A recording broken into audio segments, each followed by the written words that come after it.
Okay guys, here we are with the much awaited 2018 wrap-up video. You guys wait for this every year. Maybe not. I'm kidding. We don't even do this every year. We'll maybe try doing it every year from now on. But this has been a really big year, so it made sense for us to make a video like this. So we're calling the video the 10 best things of 2018. Basically, it's just the best thing in 10 different categories, plus bonus stuff at the end that's just like nonsense. You don't need to stick around for that, but it's fun. Always have a bonus. Number 1, the best book we read in 2018. So I'm not a big reader. First off, we got an accomplishment to get out of the way. We actually have a cookbook. We're published authors now. This one is my top book of the year, Real Food for Pregnancy. As many of you might know, we are planning to get pregnant very soon, or trying, and this book was a really easy read for me. It opened my eyes to a lot of things that I need to change with my diet, with my nutrition, as I prepare to have a baby. Mine is this one right here, Primal Body, Primal Mind. It's a pretty highly regarded nutrition book. It's by Nora Gigadis. I don't know exactly how to say her last name, but really great book. It goes right down the middle. It's like pretty in-depth, but it's not too in-depth to where you don't understand it. You need a nutrition degree to really even know what she's talking about. Perfect book on just like ancestral diets, how the modern food system is messed up and standing in the way of you achieving health, basically. Highly recommend. We'll link these below. Number 2, the best change to our diets. Ooh. So the best change to my diet easily is focusing on the nutrient density. For the first year or so of doing the channel, I was mainly just focused on like macros. Is this keto? Is this not keto? And that's kind of where a lot of people are. And sometimes they just stop there. What's in egg yolks? Why do I want to eat those? What's good about that? Right. So that is the main thing I'm changing. I'm just kind of trying to understand more about why would you eat certain things? How nutrient dense are they actually? Adding organ meats, mainly just liver. That's like one that I kind of enjoy, and it's the most nutritious, and bone marrow. Those 2 things mainly, and I like it. I feel better. And then for me, I'm definitely, and you can attest to this, I'm someone who likes very complicated meals. I want to make sure I'm hitting like every delicious note possible. So I'll like use 10 different ingredients and just focus on like hitting my macros, which can be like stressful, complex, over the top, unnecessary. My biggest diet change has been just simplifying my meals and really enjoying those simple meals. A steak and Brussels sprouts, that's delicious. That can be very filling, a lot more filling than like a complex, meal with 10 different ingredients. Enjoy the wholer, simple foods. Number 3, the best lifestyle change. Focusing more so on my internal health over my external health. Physique.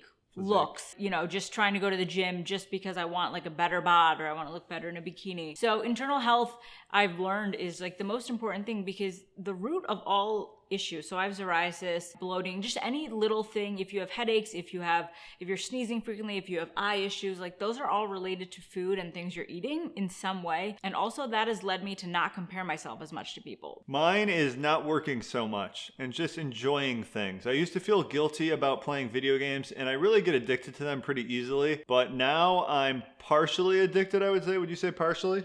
Partially. Not too much. Clocking out, playing some video games, having fun. And then I should note, the way I've improved my internal health is by taking some supplements. So and making sure I'm getting a lot of sun for my skin and just vitamin D. Vitamin D is the main supplement, as well as cod liver oil and like digestive enzymes if I'm eating a lot of meat in that meal. Number 4, best meal, home cooked and restaurant prepared. So home cooked for me is probably... We don't do like much fancy stuff. We don't. So mine's going to be homemade wings. I love oven baked wings. We can make them as crispy as we want. And we usually do them on Saturdays, and I love a good Saturday. Yep, wing so day. We get to bake them and we get excited. I get excited at least. And then when they pop out of the oven, you're just like, you're dividing them. Who gets the drums? Who gets the flats? I just love wings. I guess mine would be lamb legs smoked on the smoker. It's good. It's pretty good. It's not life-changing. I wouldn't say it's like any top 10 greatest meals I've ever had. Maybe this next year we have to come up with some better home-cooked fancy meals. And then restaurant. Julius! He's a monster these days. He has been acting up lately. We've traveled abroad. We've eaten A5 Wagyu beef straight from Japan. But for me, it was actually the poke in Hawaii. Super simple, really filling, just fresh, delicious. My favorite single bite of food I had was mozzarella cheese from Italy, from Rome. Fresh. The outer layer of the mozzarella cheese, it was like barely holding in just almost pure liquid inside. You bit into it and it just like exploded in your mouth. Oh my God, that's It fantastic. was like nothing. I didn't know mozzarella cheese was supposed to taste like that. It was like totally different than I've ever had before. And then we also had fresh ricotta, which was like a day old. That changed my life. Number 5, the most common meal we had this year, like the staple meal. And we usually eat together, so it's gonna be the same for both of us. And it's been steak with a side of Brussels sprouts and bacon. Yep. Which we have a recipe for. It's our favorite side dish ever. And it's perfect every time. Number 6, the best change to our fitness routine. Ooh, it's been implementing the Juggernaut method. So we're actually right now on our second round. So it'll be 8 months total of doing regimented routine workout plan. Having a plan going into the gym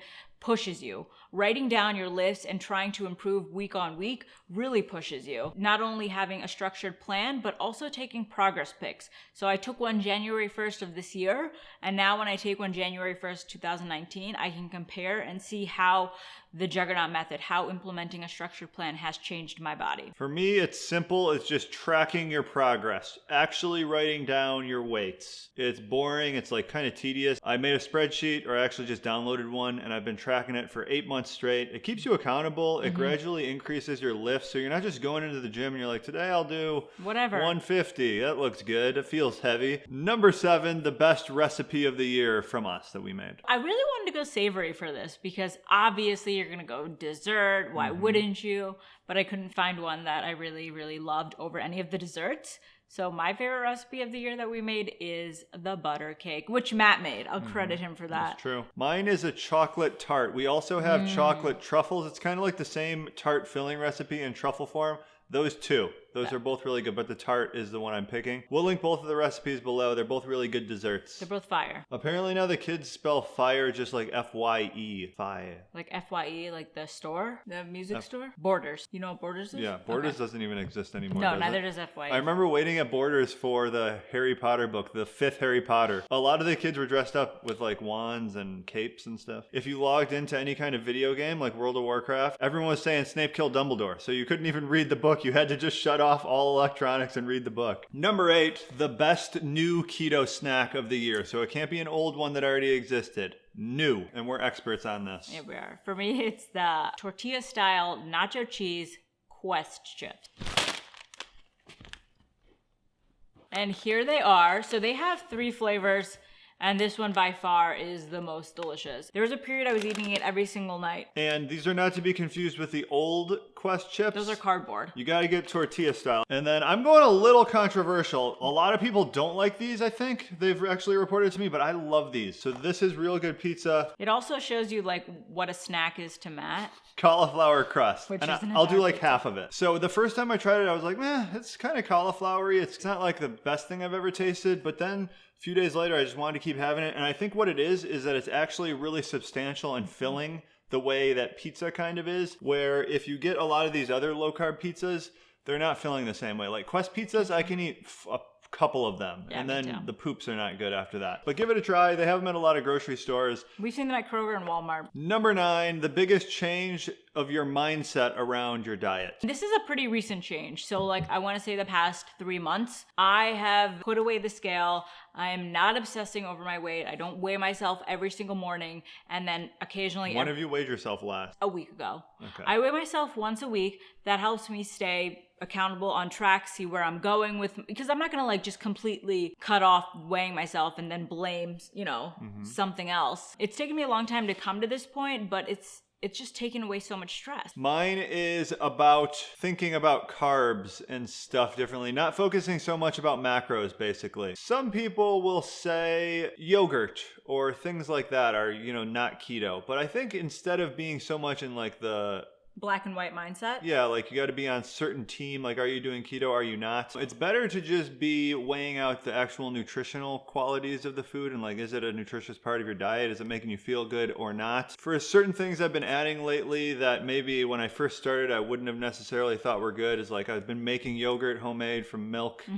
Raw milk we get from a farm. Been doing that. Clams, for example, yesterday, or no, Oysters. oysters. I got like oysters and it's 7 carbs, but like, should you really be worried about the 7 carbs when you're eating a food as nutritious as oysters, or should you just be focusing on, wow, this is really nutritious. And filling. It has like a lot of vitamins and minerals I'm not necessarily getting other parts of my diet. During doing all this, I have been measuring my ketones and stuff, and I'm always consistently in ketosis. So maybe since I've been doing it for so long, it's different because I'm like, at this point, highly fat adapted. Maybe someone starting out wants to be more careful of that. Yeah, focusing less on like, are you on the keto team, and more just about being on the health team. Health, exactly. And then the last thing, this isn't really a best, but it's the trends moving forward, 2019, what's going to happen? Because I think for the past few years, diet trends, it's been pretty favorable to keto, right? And low carb in general. Yeah. Probably not going to last that much longer, really. I like to think it would, just based on historical data. It's kind of like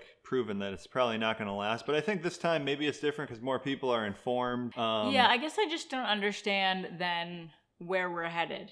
We're just pushing then back away from low carb and back to like the standard American. I guess I don't really know. Yeah, I think more people are taking an interest in their health than ever before because so many people are sick now. Yeah. Because when you first start looking into figuring out health for yourself, like I did this 5 or 6 years ago probably, I think you either go towards like paleo-ish or vegan. And I think those are still really the major 2 ways. But I guess this last year especially seemed to be a pretty anti-vegan year, right? I think just maybe in our bubble. Maybe in our bubble. We're keto. Yeah. Vegan has become more prominent, similar to keto. Like they've both grown substantially. Did it become more prominent in 2018 or did it have like a downtick? And then also carnivore diet seems to be on the rise. Just throwing that out there. I think keto is going to continue to rise throughout 2019, I don't think it's peaked. Oh, really?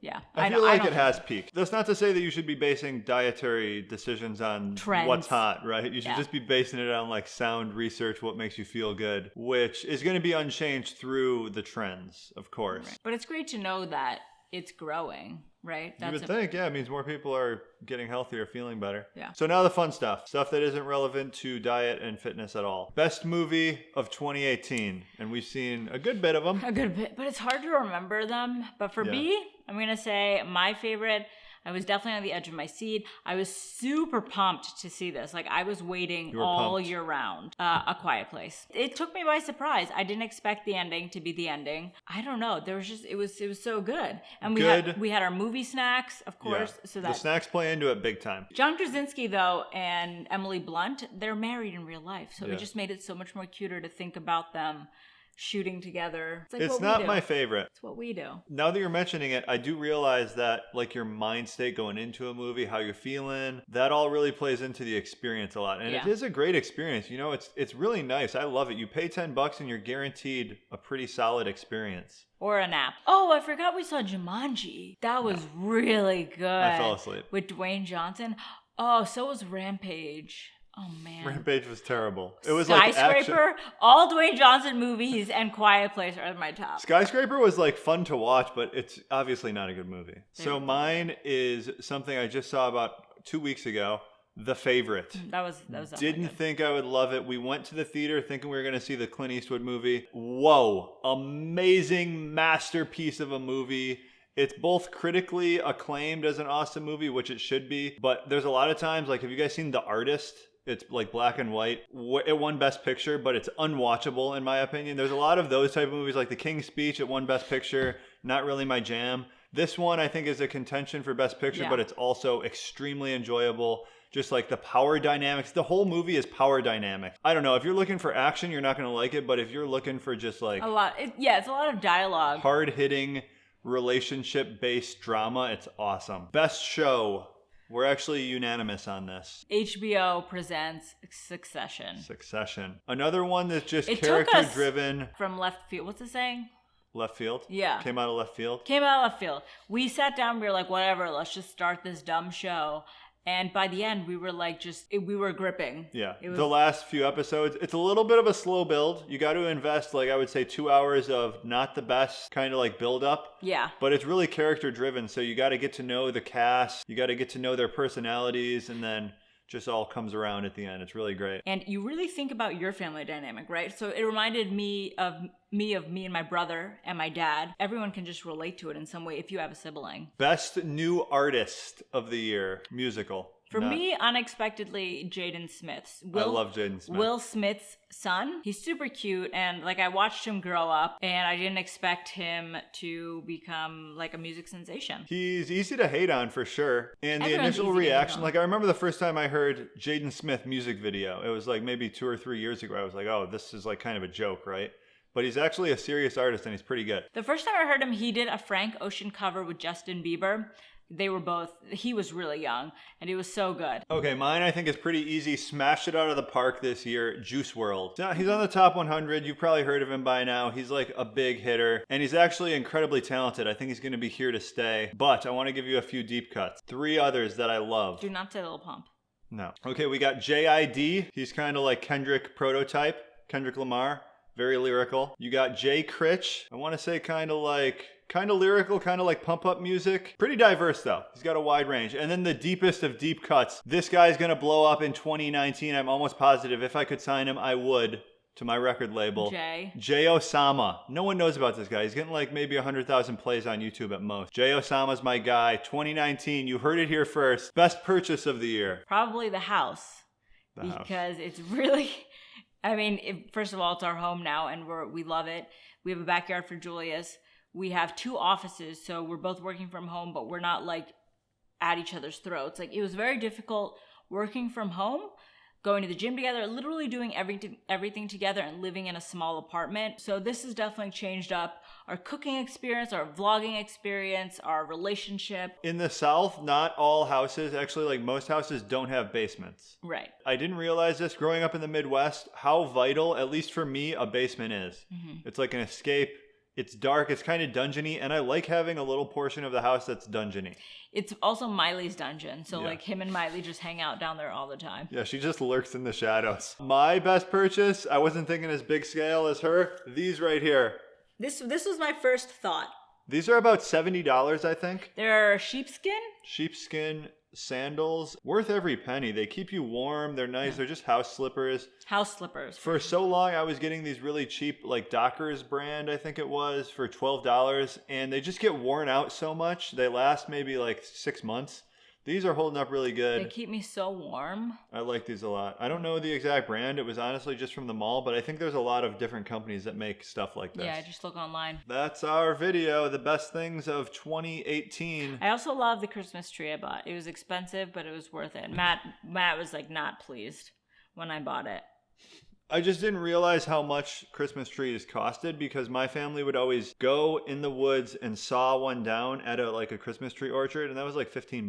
But this one was like $200. It was $230. A lot of people are probably gonna say that's really expensive, but it was pre-lit. This is what she keeps saying when I complain. It's 7.5 feet tall. Like, I read a ton of reviews. It's super full, so we're gonna have it for years to come. That is our top. Oh, best board game? Worst dog. Oh, best date night. Yeah, worst dog. Best date night of 2018. Ooh. One night, Mega was really mad, and we were just kind of tired laying around, and then I was like, let's go play mini golf.